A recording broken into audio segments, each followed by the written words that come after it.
Ah bah vous êtes là vous. Alors, bienvenue sur la recette.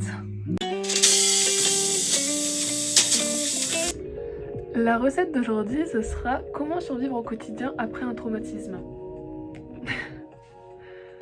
Dans cette vidéo, je parle de mes conseils, de ce qui a marché sur moi. Je dis pas que ça marche sur tout le monde, que c'est la bonne chose à faire pour tout le monde. Juste, je vous donne mes conseils et si ça peut marcher pour certains, ben tant mieux, c'est ce que je recherche. Donc voilà, bonne vidéo. 1. Ajoutez 500 g de paroles avec vos psys, votre famille, vos amis ou des inconnus comme moi par exemple. Mes DM sont toujours ouverts, vous pouvez toujours venir me parler sur Insta s'il y a besoin. Et les réseaux sociaux genre Twitter, Insta, etc. Il y a plein de comptes anonymes qui parlent de leur vécu et vous pouvez, je pense, aller leur parler selon les comptes. 2. Ajouter un bol entier d'écriture dans un journal, sur Twitter, sur Insta, sur tous les réseaux sociaux. Vous pouvez parler et c'est pas parce que vous parlez de ce que vous ressentez ou de vos problèmes et que c'est sur un réseau social que parce que c'est pas joyeux vous pouvez pas en parler. Vous parlez de ce que vous voulez, c'est votre réseau. Si les gens ont pas envie de lire ça, et ben ils se désabonnent et c'est leur problème, pas le vôtre. Après, je vous conseille quand même de pas trop raconter précisément votre vie. Je parle surtout de mes sentiments, de ce que je ressens, etc. Parce que sinon après les gens ils sont trop méchants sur les réseaux. Surtout sur Twitter, faites attention.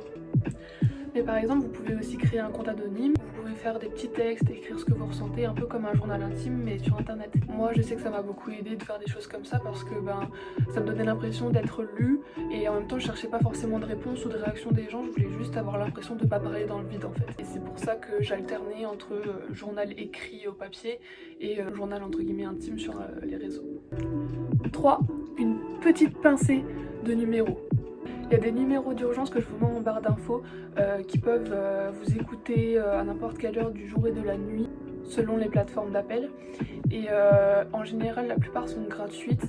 Je sais qu'il y a moyen de parler par chat, par téléphone et aussi en communication avec des professionnels. Après, vous pouvez toujours appeler les urgences qui auront toujours un psychologue de garde pour vous répondre ou un psychiatre, je ne sais pas. Ajoutez ensuite une grosse louche de choses qui vous plaisent. Les choses qui vous font plaisir, ça remonte le moral, ça aide à rester un peu joyeux et à changer les idées aussi. Moi ce que je conseille de faire, c'est de faire beaucoup de choses qui vous plaisent et surtout quand ça va pas, de les faire passer avant tout ce qui peut vous stresser, genre le travail, etc. Même si par exemple vous avez beaucoup de travail à faire et ça vous stresse, faites un petit truc pendant, je sais pas moi, 5-10 minutes, 1 heure, ça dépend le moment, la journée, etc. qui va vous plaire et comme ça après peut-être que ça vous donnera plus envie, plus de motivation pour commencer un travail que vous avez à faire, etc.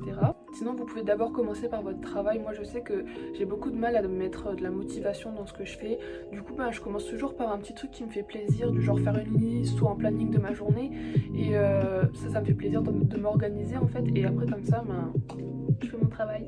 Ou alors par exemple je fais, je sais pas, 1 heure de dessin et après je suis un peu plus partie dans un élan de motivation et de travail, donc je me dis je vais peut-être faire cette disserte ou je vais peut-être faire cet exercice et voilà. Ajoutez 2 cuillerées de changement d'idée. Que ce soit lire, regarder des séries, écouter de la musique. Moi j'écoute toujours de la musique en faisant une activité à côté. Si vous écoutez seulement de la musique, ça peut vous laisser cogiter et après ça laisse les idées noires venir, etc. C'est pas forcément une bonne chose.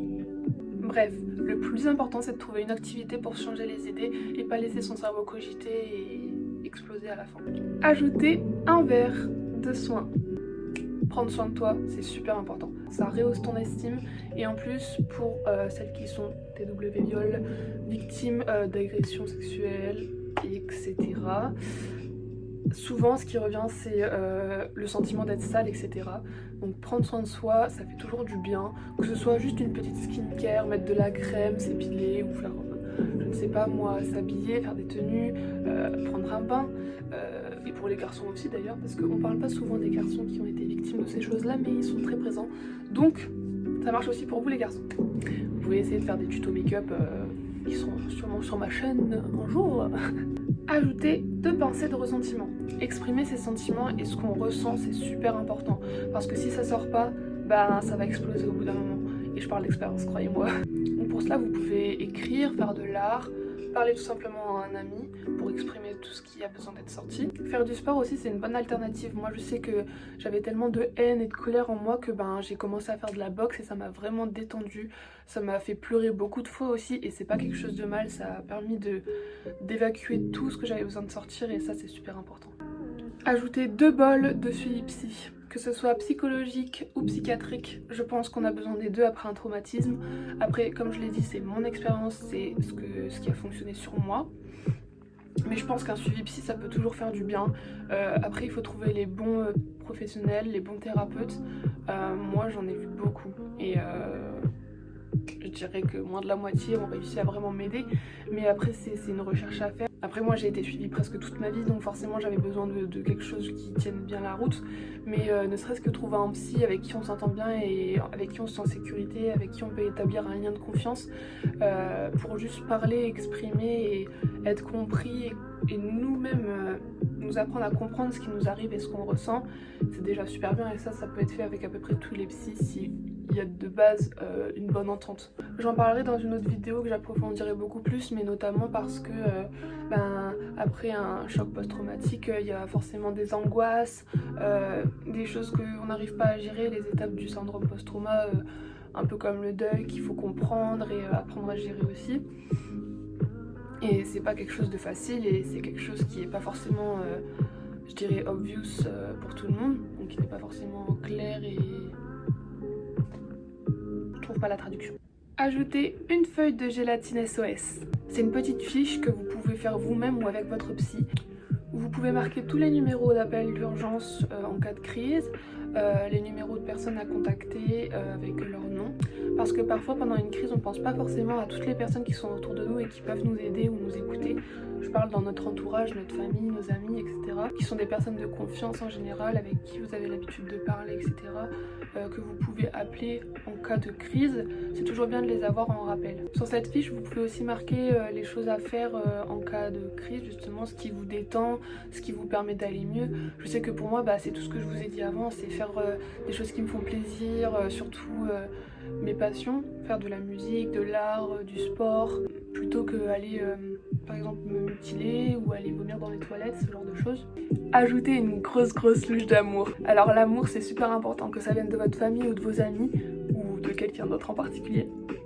Et ça fait toujours du bien. Demander des choses qui peuvent vous réconforter, etc. Votre entourage ne sait pas souvent comment réagir et comment nous aider face à ces traumatismes et à comment on va. Et du coup c'est à nous aussi de leur donner des clés pour qu'ils nous aident. Donc bien sûr si la communication s'est faite par rapport à tout ça, ou même des fois vous n'êtes pas obligé de leur en parler, mais juste d'aller leur demander des choses pour vous rehausser dans votre estime et vous sentir aimé parce que c'est vraiment super important. Petite parenthèse, la citation si tu ne t'aimes pas, alors personne ne t'aimera ou un truc comme ça, moi je trouve ça totalement faux, parce que j'ai réussi à m'aimer avec l'amour des autres en fait.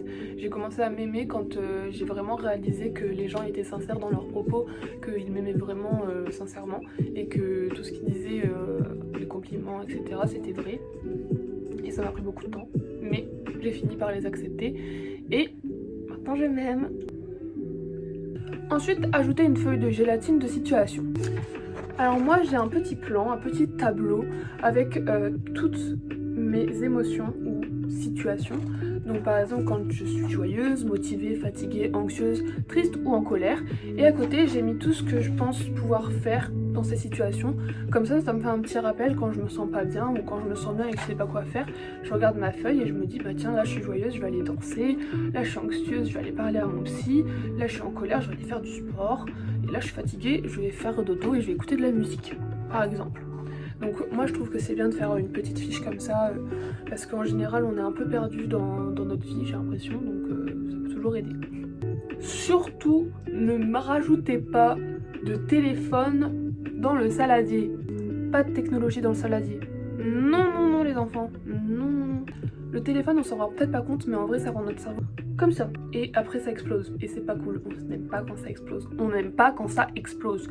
Le gâteau on veut qu'il soit beau, net, précis, on veut pas qu'il explose et qu'il fasse un gros boom dans le four et que ça tâche tout partout parce qu'après il va falloir nettoyer et ça c'est nul. C'est vraiment pas très bon pour le cerveau.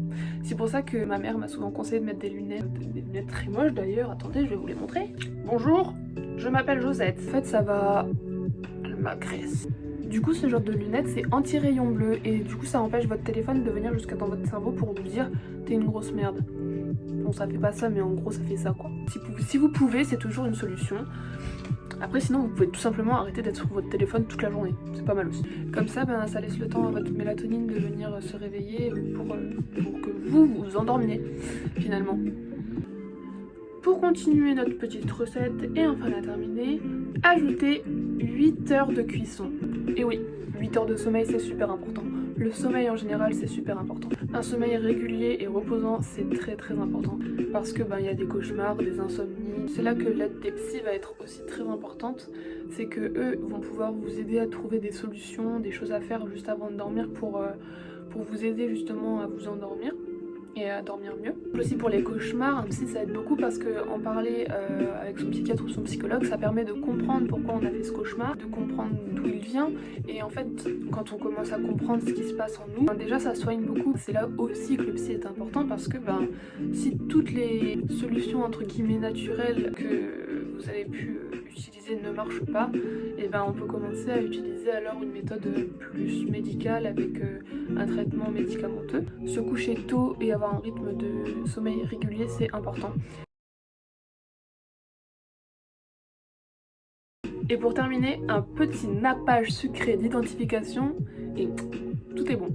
Donc trouver des personnes à qui s'identifier, je trouve que c'est aussi pas trop mal. Après je dis pas que c'est le plus important loin de là, mais je sais que moi ça m'avait beaucoup manqué de pas trouver des personnes qui étaient dans mon cas ou des cas similaires. Ça nous aide à comprendre qu'on n'est pas tout seul, qu'on n'est pas seul à ressentir ce genre de souffrance, qu'on n'est pas seul à se battre, qu'on peut du coup trouver des personnes à qui parler si possible.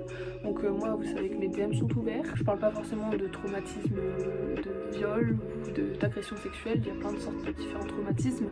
Mais il y a plein de gens qui parlent de leurs problèmes sur les réseaux sociaux et je pense que pas mal d'entre eux sont ouverts à la discussion. Donc voilà, n'hésitez pas à trouver des personnes qui sont dans votre cas, etc. et à leur parler si vous en avez besoin. Ça fait jamais de mal. Donc voilà, la recette est terminée et j'espère que vous allez faire des bons gâteaux. Non, en vrai, j'espère que j'ai pu vous aider, que mes petits tips vous ont apporté des idées, que vous allez bien dormir la nuit. Sinon, réveille-moi.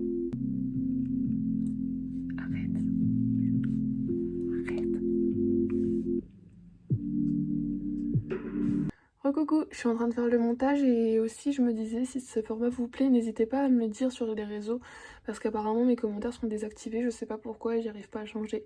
Donc voilà, si le format, la recette vous plaît, n'hésitez pas à me le dire. Salut, c'est Esther du montage, juste pour vous dire que j'ai abordé plein de sujets dans la vidéo que j'aurai approfondir dans d'autres vidéos, donc ne vous inquiétez pas, ça arrive. Voilà, bisous.